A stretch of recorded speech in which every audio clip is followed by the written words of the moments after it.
श्री भागवत भगवान की जय। श्रीमद् भागवत भगवान की जय। श्रीमद् भागवत का तृतीय स्कंद का 29वां अध्याय। भक्ति का मर्म और काल की महिमा।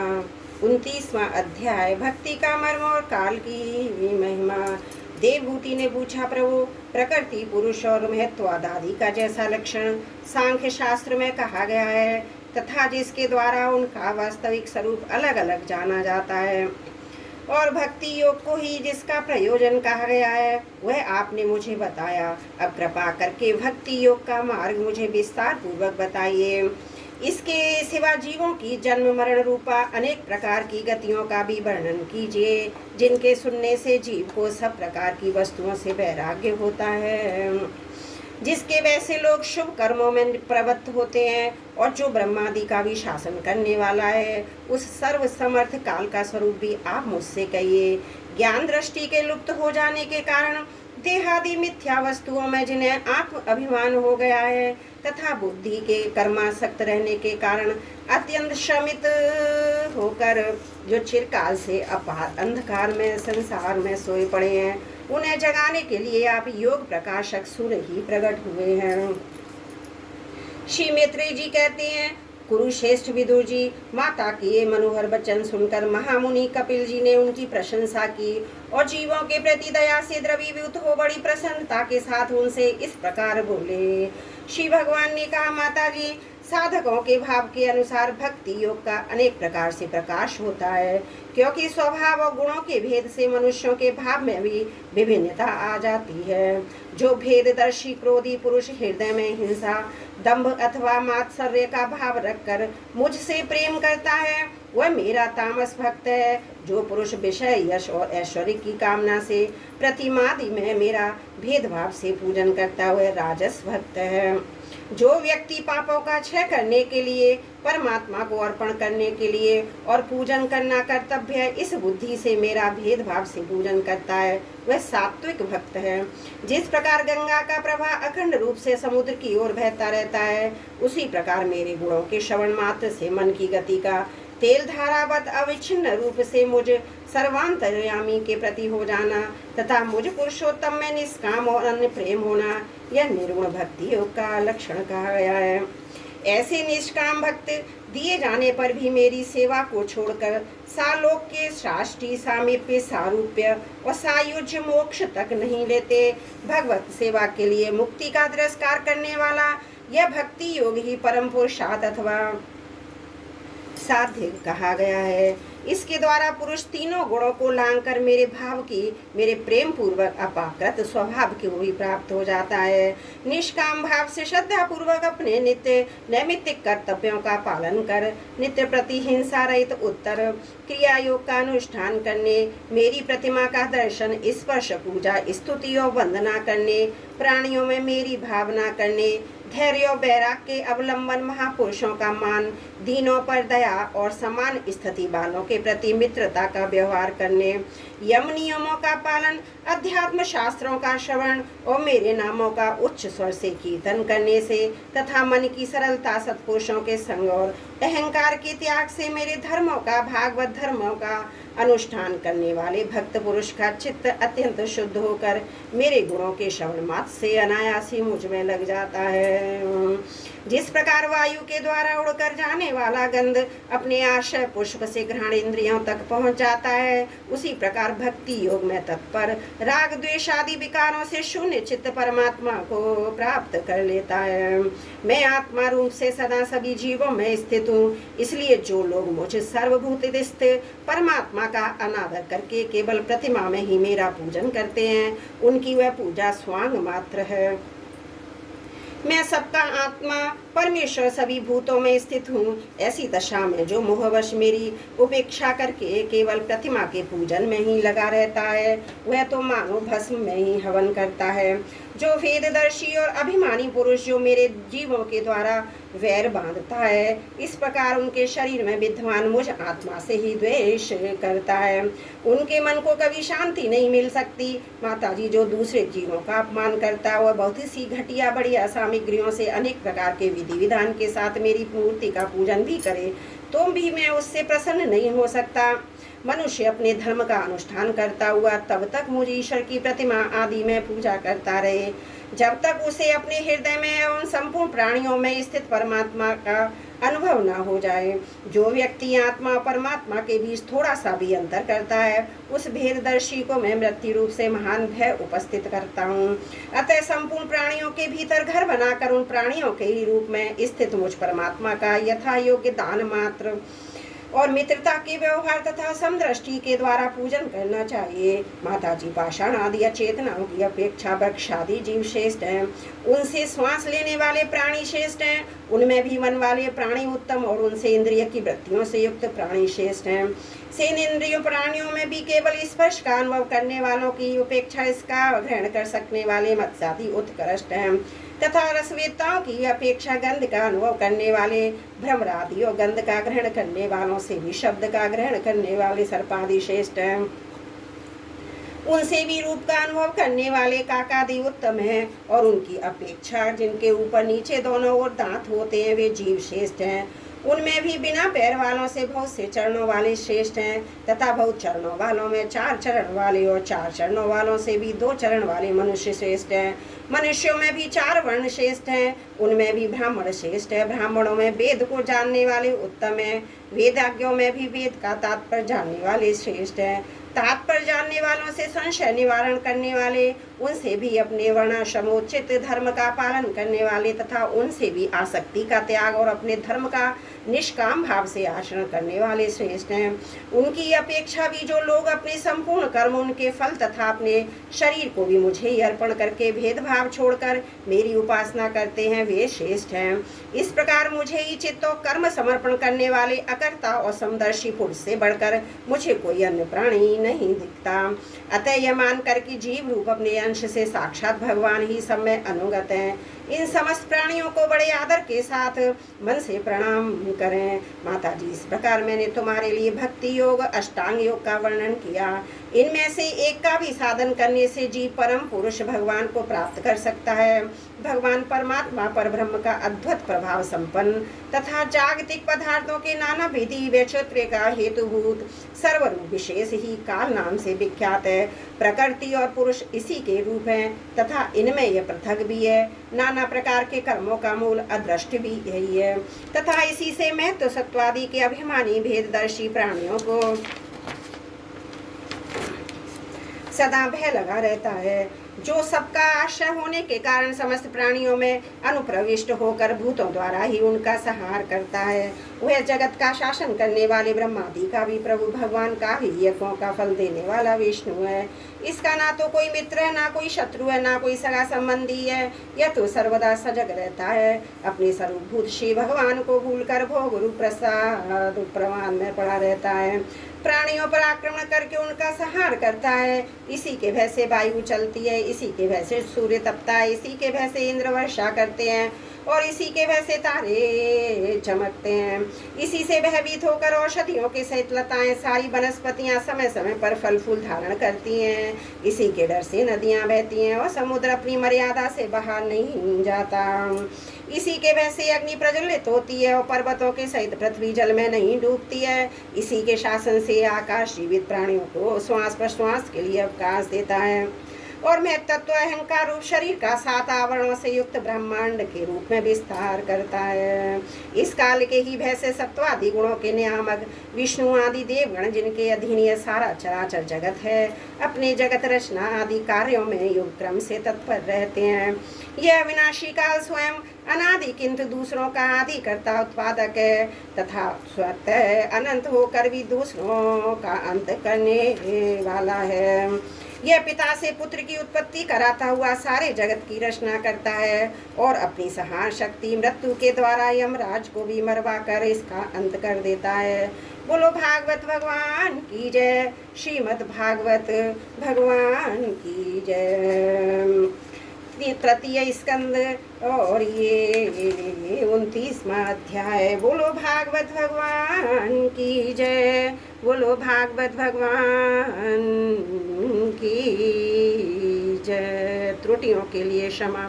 बोलो भागवत भगवान की जय। श्रीमद् भागवत तृतीय स्कंद 30वां अध्याय।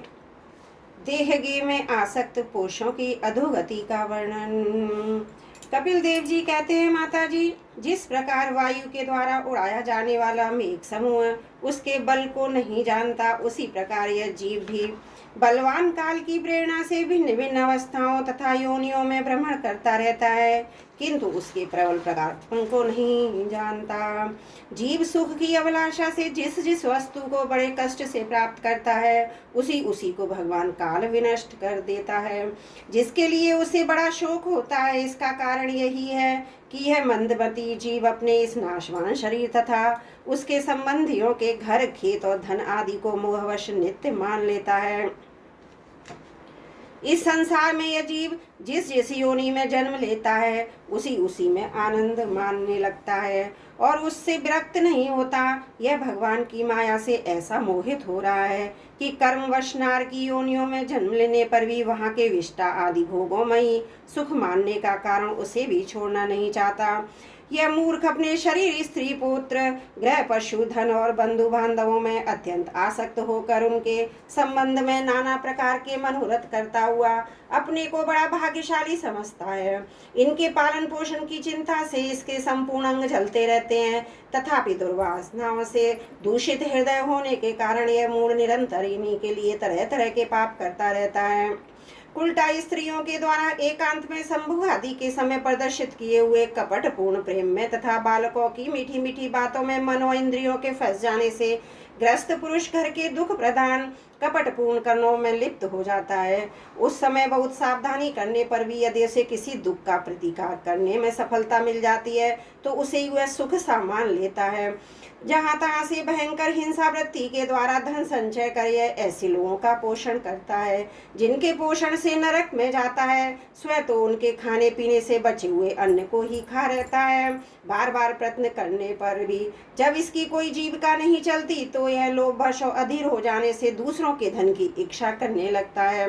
जब मंद भाग्य के कारण इसका कोई प्रयत्न नहीं चलता और यह मंद बुद्धि धनहीन होकर कुटुंब के भरण पोषण में असमर्थ हो जाता है, तब अत्यंत दीन और चिंतातुर होकर लंबी लंबी सांसें छोड़ने लगता है। इसे अपने पालन पोषण में असमर्थ देखकर वे स्त्री पुत्र आदि इसका पहले के समान आदर नहीं करते। जैसे कृपण किसान बूढ़े बैल की उपेक्षा कर देते हैं, फिर भी उसे वैराग्य नहीं होता। जिन्हें उसने स्वयं पाला था वे ही सब उसका पालन करते हैं। वृद्धावस्था के कारण इसका रूप बिगड़ जाता है, शरीर रोगी हो जाता है, अग्नि मंद पड़ जाती है, भोजन पुरुषार्थ दोनों ही कम हो जाते हैं। वह मरणानुमुख होकर घर में पड़ा रहता है और कुत्ते की भांति स्त्री पुत्र आदि के अपमान पूर्वक दिए हुए टुकड़े खाकर जीवन निर्वाह करता है। मृत्यु का समय निकट आने पर वायु के उत्क्रमण से इसकी पुतलियां चढ़ जाती हैं। श्वास प्रश्वास की नलिकाएं कफ से रुक जाती हैं। खांसने और सांस लेने में भी इसे बड़ा कष्ट होता है तथा कफ बढ़ जाने से कारण कंठ में घुरघुराहट होने लगती है। यह अपने शोकातुर बंधु बांधवों से घिरा हुआ पड़ा रहता है और मृत्यु पाश के वशीभूत हो जाने से उनके बुलाने पर भी यह नहीं बोल सकता। इस प्रकार जो मूढ़ पुरुष इंद्रियों को ना जीत कर निरंतर कुटुंब पोषण में ही लगा रहता है, वह रोते हुए सजने के बीच अत्यंत वेदना से अचेत होकर मृत्यु को प्राप्त होता है। इस अवसर पर इसे लेने के लिए अति भयंकर और रोषयुक्त नेत्रों वाले जो दो यमदूत आते हैं, उन्हें देखकर यह भय के कारण मलमूत्र कर देता है। ये यमदूत इसे यातना देह में डाल देते हैं। फिर जिस प्रकार सिपाही किसी अपराधी को ले जाते हैं, उसी प्रकार उसके गले में रस्सी बांध कर बलात् यमलोक की लंबी यात्रा में उसे ले जाते हैं। उनकी घुड़कियों से उसका हृदय फटने और शरीर कांपने लगता है। मार्ग में उसे कुत्ते नोचते हैं। उस समय अपने पापों को याद करके वह व्याकुल हो उठता है। भूख प्यास उसे बेचैन कर देती है तथा घाम दावानल और लूहों से तप जाता है। ऐसी अवस्था में जल और विश्राम स्थान से रहित उस तप्त बालुकामय मार्ग में जब उसे एक पग आगे बढ़ने की भी शक्ति नहीं रहती, यमदूत उसकी पीठ पर कोड़े बरसाते हैं, तब उसे कष्ट से उसे चलना ही पड़ता है। वह जहाँ तहाँ थक कर गिर जाता है। मूर्छा आ जाती है। चेतना आने पर फिर उठता है। इस प्रकार अति दुख में अंधेरे मार्ग से अत्यंत क्रूर यमदूत उसे शीघ्रता से यमपुरी को ले जाते हैं। यमलोक का मार्ग 99,000 योजन है। इतने लंबे मार्ग का तो 2 ही 3 मुहूर्त में करके वह नरक से तरह तरह की यातनाएं भोगता है। वहां उसके शरीर को धधकती लकड़ियां आदि के बीच में डालकर जलाया जाता है। कहीं स्वयं दूसरों के द्वारा काट काट कर उसे अपना ही मांस खिलाया जाता है। यमपुरी के कुत्ते तथा गिद्धों द्वारा जीते जी उसकी आंतें खींची जाती हैं। सांप, बिच्छू और डांस आदि डसने और डंक मारने वाले जीवों से शरीर को पीड़ा पहुंचाई जाती है। शरीर को काट कर टुकड़े टुकड़े किए जाते हैं। उसे हाथियों से चिरवाया जाता है, पर्वत शिखरों से गिराया जाता है अथवा जल या गड़े में डालकर बंद कर दिया जाता है। ये सब यातनाएं और इसी प्रकार तामित्र, अंधात्म, मित्र एवं रौरव आदि नरकों की ओर भी अनेकों यात्राएं स्त्री हो या पुरुष हो उस जीव को पारस्परिक संघर्ष से होने वाले पाप के कारण भोगनी ही पड़ती हैं। माता जी, कुछ लोगों का कहना है कि स्वर्ग और नरक तो इसी लोक में है, क्योंकि जो नार की यातना है वे यहाँ भी देखी जाती है। इस प्रकार अनेक कष्ट भोग कर अपने कुटुंब का ही पालन करने वाला अथवा केवल अपना ही पेट भरने वाला पुरुष उन कुटुंब और शरीर दोनों की यहीं छोड़कर मरने के बाद अपने किए हुए पापों का ऐसा फल भोगता है। अपने इस शरीर को यहीं छोड़कर प्राणियों से द्रोह करके एकत्रित किए हुए पाप रूप पाथेय को साथ लेकर वह अकेला ही नरक में जाता है। मनुष्य अपने कुटुंब का पेट पालने में तो अन्याय करता है, उसका देवा विहित कुफल वह नरक में जाकर भोगता है। उस समय वह ऐसा व्याकुल होता है मानो उसका सर्वस्व लुट गया हो। जो पुरुष निरी पाप की कमाई से ही अपने परिवार का पालन करने में व्यस्त रहता है वह अंधात्म नरक में जाता है, जो नरक में चरम सीमा का कष्टप्रद स्थान है। मनुष्य जन्म मिलने के पूर्व जितनी भी यातना है तथा शूकर कुकर आदि योनियों के जितने कष्ट हैं उन सबको क्रम से भोग कर शुद्ध हो जाने पर वह फिर मनुष्य योनि में जन्म लेता है। बोलो भागवत भगवान की जय। श्रीमद् भागवत का 3 स्कंद का 30वां अध्याय समाप्त। जो भी मेरे से त्रुटि है उसे माफ करिए। बोलो भागवत भगवान की जय। श्रीमद् भागवत का 3 स्कंद का 31वां अध्याय, मनुष्य योनियों को प्राप्त हुए जीव की गति का वर्णन।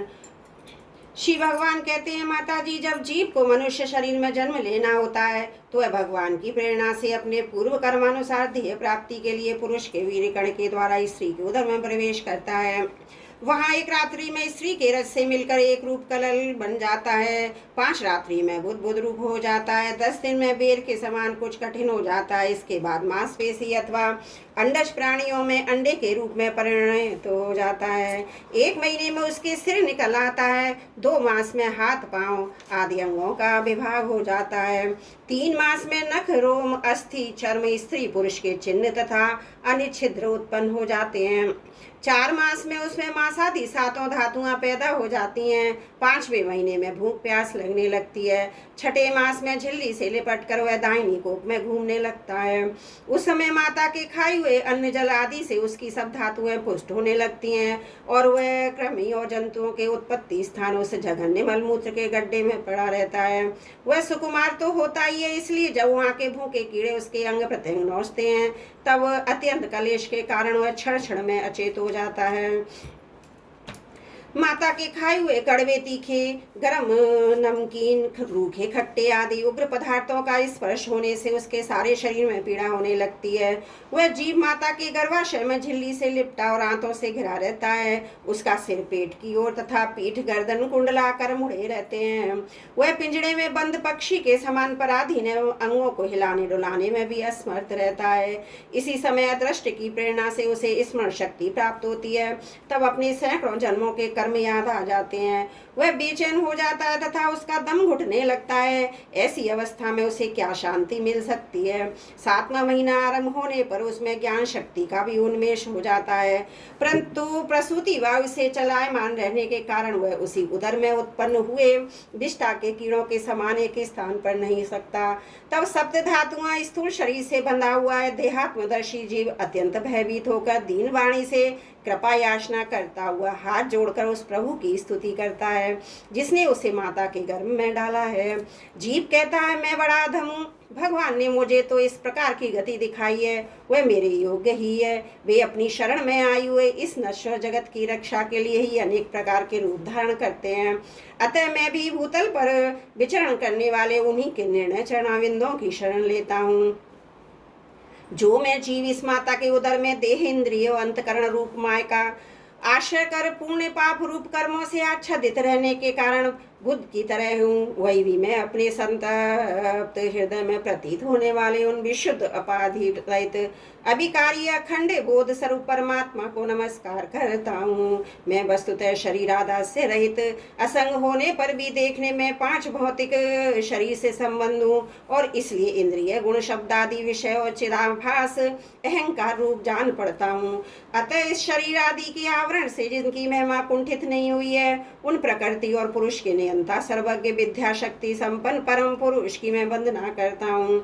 उन्हीं की माया से अपने स्वरूप की स्मृति नष्ट हो जाने के कारण यह जीव अनेक प्रकार के सत्वादि गुण और कर्म के बंधन से युक्त इस संसार मार्ग में तरह तरह के कष्ट झेलता हुआ भटकता रहता है। अतः उन परम पुरुष परमात्मा की कृपा के बिना और किस युक्ति से इसे अपने स्वरूप का ज्ञान हो सकता है। मुझे जो यह त्रैकालिक ज्ञान हुआ है वह भी उनके सिवा और किसने दिया है, क्योंकि स्थावर जंगम समस्त प्राणियों में एकमात्र वे ही तो अंतर्यामी रूप अंश से विद्वान हैं। अतः जीव रूप कर्म जनित पदवी का अनुवर्तन करने वाले हम अपने त्रिविध तापों की शांति के लिए उन्हीं का भजन करते हैं। भगवान ये देहधारी जीव दूसरी माता के देह के उदर के भीतर मल मूत्र और उदर के कुएं में गिरा हुआ है। उसकी जठराग्नि से इसका शरीर अत्यंत संतप्त हो रहा है। उससे निकलने की इच्छा करता हुआ ये अपने महीने गिन रहा है। भगवान, अब इस दिन को यहाँ से कब निकाला जाएगा। स्वामी आप बड़े दयालु हैं। आप जैसे उदार प्रभु ने इस 10 मास के जीव को ऐसा उत्कृष्ट ज्ञान दिया है। दीन बंधु, इस अपने किए हुए उपकार से ही आप प्रसन्न हो, क्योंकि आपको हाथ जोड़ने के सिवा आपके उस उपकार का बदला तो कोई दे भी क्या सकता है। प्रभु, संसार के पशु पक्षी आदि अन्य जीव तो अपनी मूल बुद्धि के अनुसार अपने शरीर में होने वाले सुख दुख आदि का ही अनुभव करते हैं, किंतु मैं तो आपकी कृपा से शम दम आदि साधन संपन्न शरीर से युक्त हुआ हूँ।